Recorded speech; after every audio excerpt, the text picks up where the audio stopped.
في يوم من الأيام وذات ليلة من الليالي كانت تعيش أحد النحلات التي تدعى سريعة. هذه النحلة كانت بتحب جدا إن هي تعمل كل حاجة بسرعة وكانت ذكية جدا، ولكنها كان فيها عيب قاتل ألا وهي إنها كسيلة. وفي يوم من الأيام النحلة دي عملت حاجة للأسف خلت الخلية كلها تتدمر. وإحنا دلوقتي يا صديقي بعد ما الخلية اتدمرت وهي النحلة العجوزة بتحكي لبنتها أو حفيدتها الصغيرة ايه اللي حصل في الخليه. النحله الصغيره جات للنحله الكبيره وقالت لها يا تيتا يا تيتا قولي لي يا تيتا ايه اللي حصل في الخليه وصلها للي احنا موجودين فيه دلوقتي. عملت لها له زز. انا طبعا بترجم لك يا صديقي، فاوعى تنسى اللايك بقى، ده انا بترجم لك كلام النحل. فالست الكبيره قالت لها يا نحوله يا صغنطوطه، في يوم من الايام النحله سريعه قررت ان هي تعمل حاجه في وجهه نظرها ذكيه، الا وهي ان هي تعمل العسل او تعمل الحاجه السكريه دي بطريقه ابسط، ان هي تجيب ميه وسكر تخلطهم ببعض فيطلع لها العسل في وجهه نظر النحله سريعه. طبعا الناس استغربوا وقالوا ازاي بتسافر المسافات الطويله دي كلها وتجيب لنا العسل بكل سهوله كده وتخزنه في المخازن من غير ما تتعب كتير.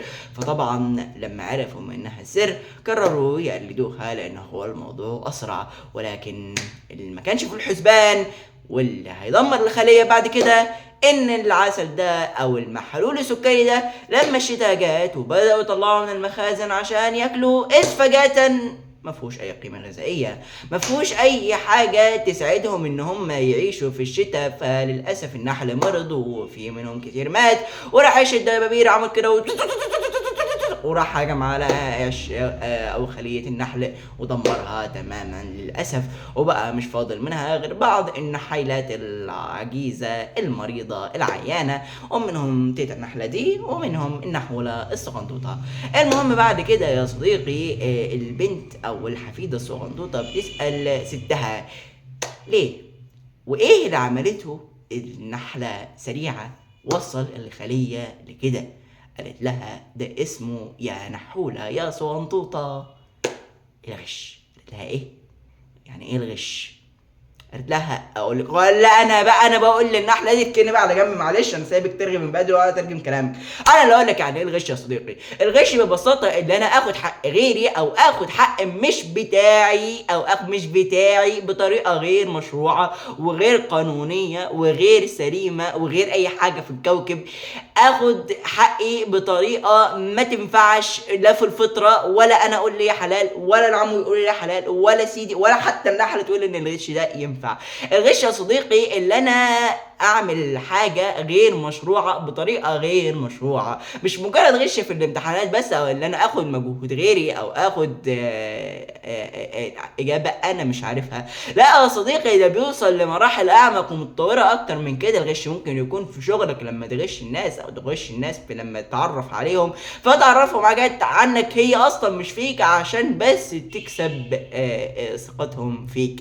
الغش يا صديقي مفهوم اوسع من اللي احنا نعرفه، والغش منتشر للاسف مش في مجرد التعليم بس، ده في كل نواحي حياتنا يا صديقي. لازم نبعد عنه لان الغش ده مرض لو اتفشى فينا وانتشر مش هنعرف نسيطر عليه، ده حاجه خطيره جدا جدا يا صديقي، وهيحصل فينا زي ما حصل في خليه النحل للاسف هيدمرنا كلنا. الغش يا صديقي ظاهره لازم نواجهها بكل ما اوتينا من قوه، لان مش الدين بس اللي نهى عنها وده كفى يا صديقي لو هو اللي موجود، ولكن ده الفطره بترفضها والقوانين بتمنعها وكل حاجه بتقولك اوعى تعملها، بس احنا يا صديقي بنتعدى كل ده ونعملها. النبي صلى الله عليه وسلم في حديث خطير جدا يقولك من غشنا فليس منا، يعني مش متبع لطريقنا ومش من المسلمين يا صديقي الكاملين ان استباح ذلك، وليس من المسلمين ان استحل ذلك اصلا. يا صديقي الامر خطير جدا جدا لدرجه ان النبي صلى الله عليه وسلم ليس منا، خلاص نزعه من المسلمين تغليظ وزجرا له يا صديقي. والقوانين بتمنعها فبتمنع اي حد يغش او يوصل حتى لدرجه قليله من الموضوع ده، والفطره السليمه تمنعها. فانت لو عندك فطره سليمه ما تلوثتش بملوثات الحياه تقول ان الغش غلط وحرام وكخاء وما ينفعش تعمله، وانت اكيد انت خاطر تصرف النحله ده يا صديقي. تصرف النحله ده لو انتشر بينا فللاسف هيوصلنا لنفس مصير خليه النحل. وكان معانا النحوله الصغنطوطه والنحلة الكبيرة النحالة مثلا، هي اسمها النحالة كفاية عليها. وبس يا صديقي، كان معانا النهارده نحولتين، وكان معانا قصة جميلة ان شاء الله تكون نالت اعجابك يا صديقي. فاوعى تنسى اللايك وتعمل لي زوز في التعليقات كده وتقول لي ايه رايك في القصة دي، وعاوزنا نتكلم عن ايه الحلقة الجاية. وبس كده يا صديقي، صل على النبي.